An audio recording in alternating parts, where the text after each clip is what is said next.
Hi guys, and welcome to another excerpt from my book, Graceful Thoughts. Very handsome chap there on the back. So to give you a bit of context, this book was written in 2020, and the thoughts that I will put out there into the spoken word in a few moments is the same now in 2023 as it was then when I wrote it. I do talk about through this chapter that it is now time bound in the fact that this was written in 2020.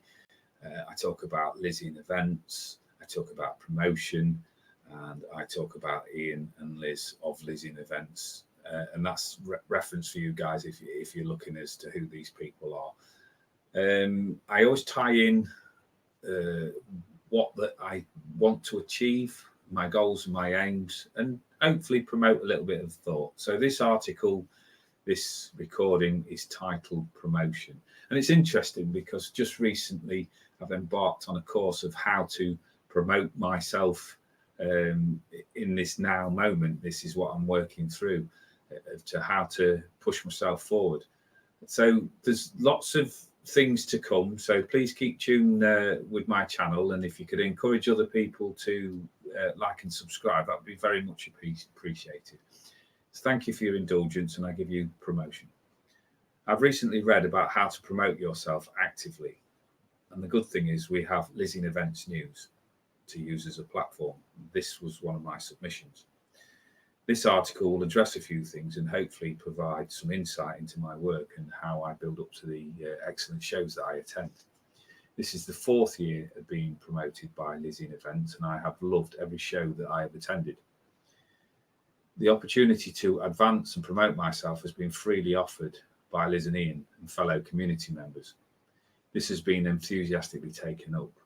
I would encourage all who wish to find success to look seriously at what Lizzie Event offers by way of promotion. No one tells you what to do. Everything needed for visitor awareness is there for you to take advantage of. I will confidently predict that this organisation will grow on the internet and social platform visibility, and I will use every pixel of what is available for me. From my perspective, I'm an open and honest guy, and I'm open and honest with what I want to achieve and how I work. So this article is a platform to reiterate what I do and how I desire to contribute to people's well-being. I am happy to promote and share other people's stories and work to help community members progress and succeed. I follow the Lizziean ethos of sharing is caring, and as Ian has written in previous articles, this isn't just a one-day-a-week thing. The Lizziean events wellbeing shows needs active and consistent promotion and participation by community members for all of the community to grow in stature. Remember, in life, everything that we nourish will grow and bear fruit. This brings me on to the musings crux, and I am a regular contributor to these pages. Writing articles, commenting on forums, and sharing others' articles is essential to me. I'm an open book and consider I am following an ever-evolving spiritual learning path. We all know this journey has its highs and lows, celebrations and disappointments. This is the way we become strong and able to enjoy our experiences, whether good or bad. Recently, my integrity was criticised. All are welcome to critique my work, but never question my integrity. I work with the highest of moral and honest ethics. An individual question how I work and what I do. I hasten to add this was not a Lizzian event, so I thought I would take the opportunity to give the reader an insight in my mind on the build-up to the shows and beyond.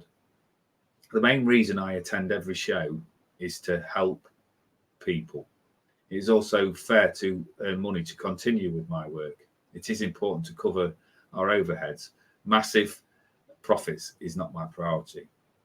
Between shows, I spend an immense amount of time thinking about how I can improve myself and my connection to the spirit world, which helps me to help others.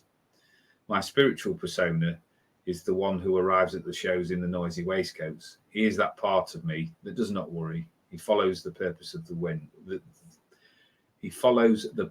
weekend. Now, I've written many words in previous articles about separating my persona to go on the platform or appear at shows while maintaining a full-time job. The more shows I attend, the more I realise how vital each part of the psyche is. The the stronger the realization, the closer to uniting them that I become.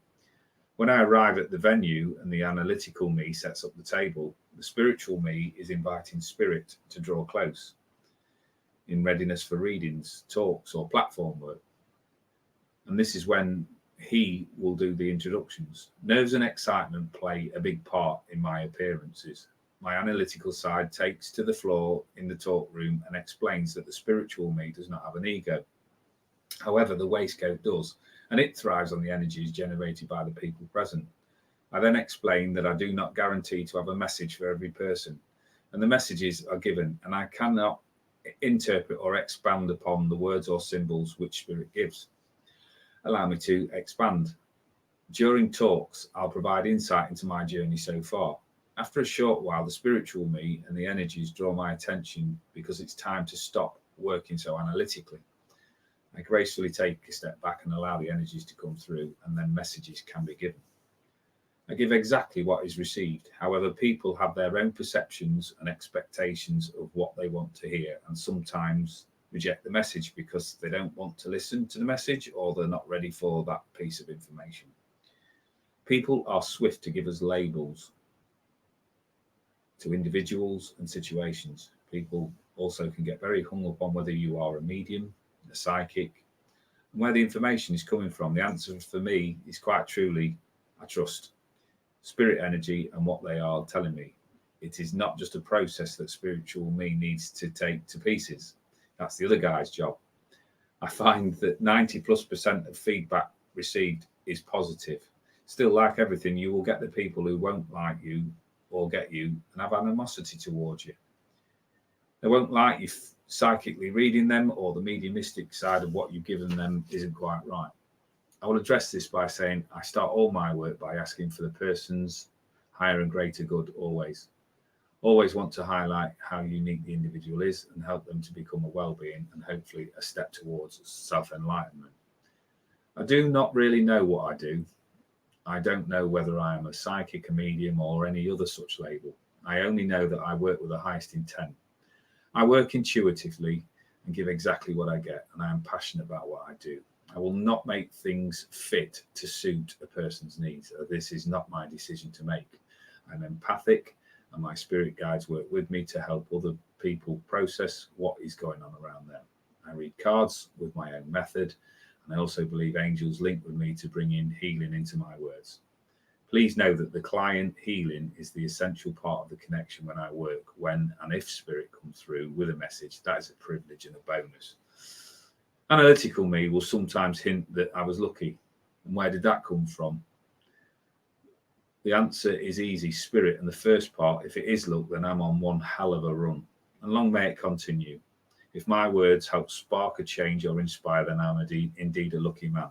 Those few critics or skeptics are entitled to think what they like, but I am steadfast in my beliefs that my intentions are for the highest and greatest good. And I want to be the best for my clients and that I work with from the heart. My build up to the events is like a kid waiting for Christmas. I feel the energy is starting to swirl. I ask for the most reliable connections I can get, while analytical me is advising about the practicalities that need to be sorted to get me to the event. Preparing is not just for the weekend, but answering emails, answering feedback, thinking about how I can attain better feedback and results than the last one. Learning from peers, absorbing energies while I keep the ego at bay. It takes some balancing, but know this: I love doing it. I'm always happy to talk to anybody about my spirituality and hope to see you at an event soon. I close with, to a supporter or critic, a thank you. To the fan, you are my sources of inspiration, and inspiration the critic guides me to consider there are things to change or look at. Feedback keeps me grounded. I conclude with these thoughts. I'm not a label. I am what I am. I do what I do. I'm just me.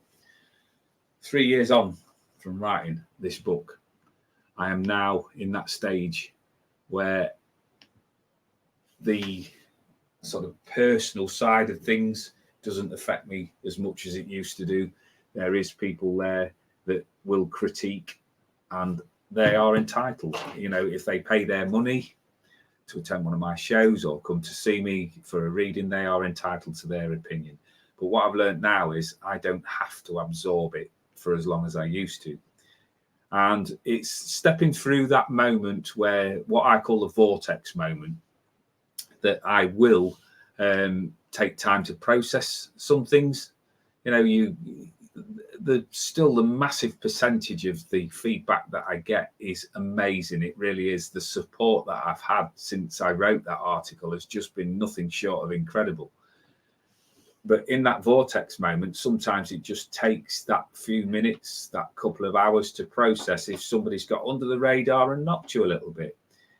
I think a lot of what happens in life is not so much what happens to you, it's how you react to it. So I've been in this sort of bit of a dip with all of this recording sort of thing, but something was said to me earlier on, people aren't always interested in that, the reasons why I've not been on for a long while or anything like that. So I won't labour the point. What I will say is I'm back up and running again. This is a test piece for today on the 21st of November 2023. And all I know is that I will keep doing my very best to advance. I hope that all you guys out there can refer me on so I can get some more subscriptions and get more awareness to my work, because this is now my full-time business. So if anybody wants any readings from me, please contact me at mediumrick007@gmail.com, and readings on there at my home or in person are £35 each. So guys, I will wrap up there. Say thanks very much for those of you that watch me. Thank you to those that support me, and go out there and continue to live your dreams and don't let the buggers grind you down. Thanks a lot for watching this. Much appreciated. Thank you. And hopefully if we hit the right button, thank you and goodbye.